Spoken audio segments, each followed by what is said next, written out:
Sahabat Rema yang terkasih dalam Kristus, selamat pagi dan berkah dalam.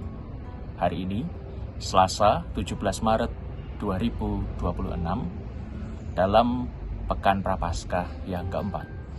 Bacaan yang akan kita renungkan akan diambil dari Injil Yohanes, bab 5, ayat 1 sampai dengan 16, dengan tema, apa nafas hidup kita? Saudara-saudari terkasih, seperti biasa, ketika Yesus berjumpa dengan para haters, yaitu orang-orang Farisi, para ahli Taurat, mereka selalu mempertanyakan tindakan belas kasih Yesus, melawan ajaran, dan juga selalu mencari-cari kesalahan dari Yesus. Apalagi kalau tindakan belas kasih itu dilakukan pada hari Sabat. Dan memang demikian, namanya juga haters. Kalau mereka membawa tongkat lampu, spanduk, atau jersey, ya bisa jadi mereka wota, supporter, atau tifosi bola. Dan bukan haters. Kita kembali ke pokok permenungan kita. Tidak terasa kita sudah masuk di pekan keempat Prapaskah, semakin dekat pada Paskah. Bagaimana kabar retret agung 40 hari kita? Apakah kita menemukan bahwa Prapaskah adalah perjalanan menuju kedalaman, bertolak ke tempat lebih dalam? Maka bacaan Injil hari ini sangat menarik. Kita bisa melihat kedalaman dari masing-masing pribadi yang ditampilkan dalam bacaan tersebut. Para haters, orang-orang Farisi, tentu saja mereka tidak hanya haters, tetapi proud haters, atau haters dari Yesus yang bangga pada dirinya karena tahu banyak hal, tahu ajaran Tuhan, merasa murid Musa, punya otoritas, keagamaan. Ya, tetapi kita perlu merenung, perlu berdiscernment. Kadang-kadang kebanggaan dan kesombongan itu sangat dekat. Sehingga jangan sampai kesombongan menutup mata kita dari penderitaan sesama. Kesombongan membawa kita hanya pada tataran intelektualitas saja, tetapi lupa mengolah hati, masuk ke kedalaman, menemukan apa motivasi tindakan kasih kita. Dan motivasi itu kita temukan dalam diri Yesus. Menarik, ketika Yesus melihat orang yang menderita, hatinya tergerak oleh belas kasihan, yang dalam bahasa Inggris sangat menarik, compassion. Compassionis, mau menderita bersama-sama dengan sesama. Karena apa? Karena punya kepekaan. Karena apa? Karena membuka hati pada gerak Roh Kudus. Dan ketika kita lihat kedalaman dari orang yang sakit bertahun-tahun, orang sakit ini tidak hanya mengalami penderitaan fisik, tetapi juga mengalami penderitaan sosial. Lihat saja dalam bacaan hari ini, beliau yang sakit mengalami keterbatasan fisik. Orang punya kebutuhan sosial, berinteraksi dengan yang lain. Bayangkan orang yang mengalami keterbatasan fisik. Ketiga, yang bisa lebih mendalam, bisa jadi penderitaan psikis dan spiritual. Ketika dia mempertanyakan, kenapa Tuhan membiarkan saya sakit bertahun-tahun seperti ini, hidup dengan keadaan seperti ini, dalam penderitaan seperti ini. Itu penderitaan yang paling berat. Dan Yesus hadir untuk menyembuhkan penderitaan itu. Dengan apa?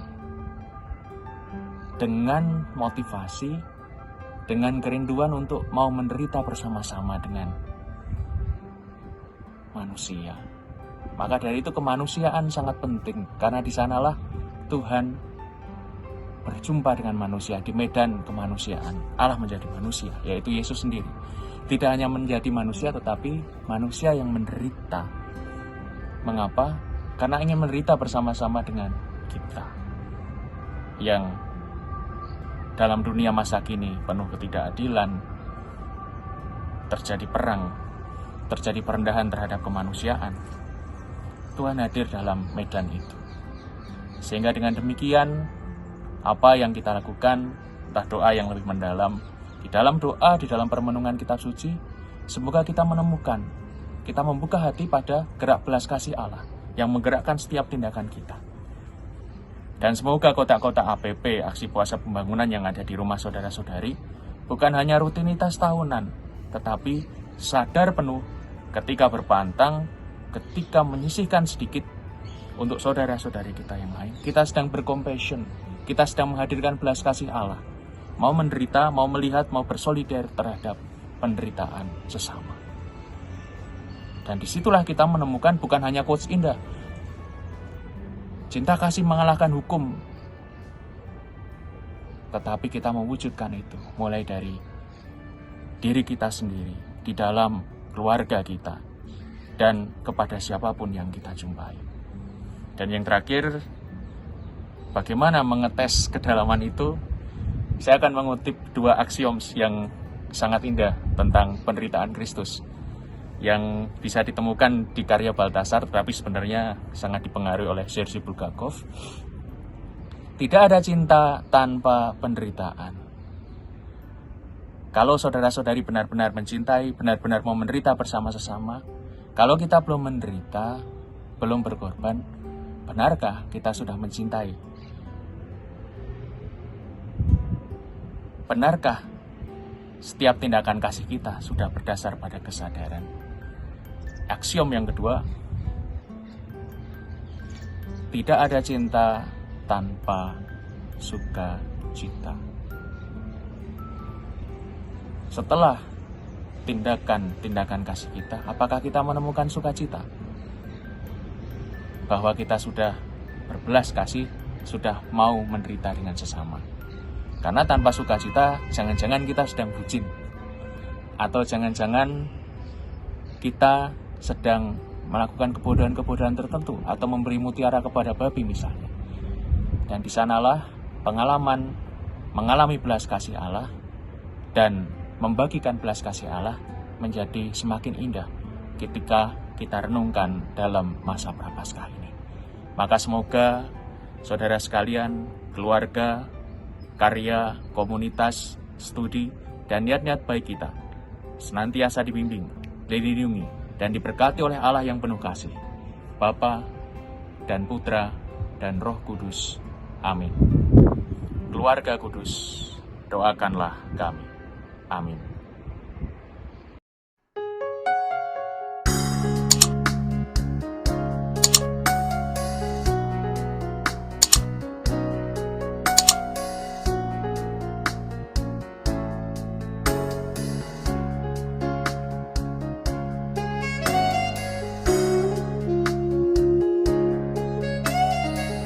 Sahabat Rema, sampai jumpa dalam program berikutnya.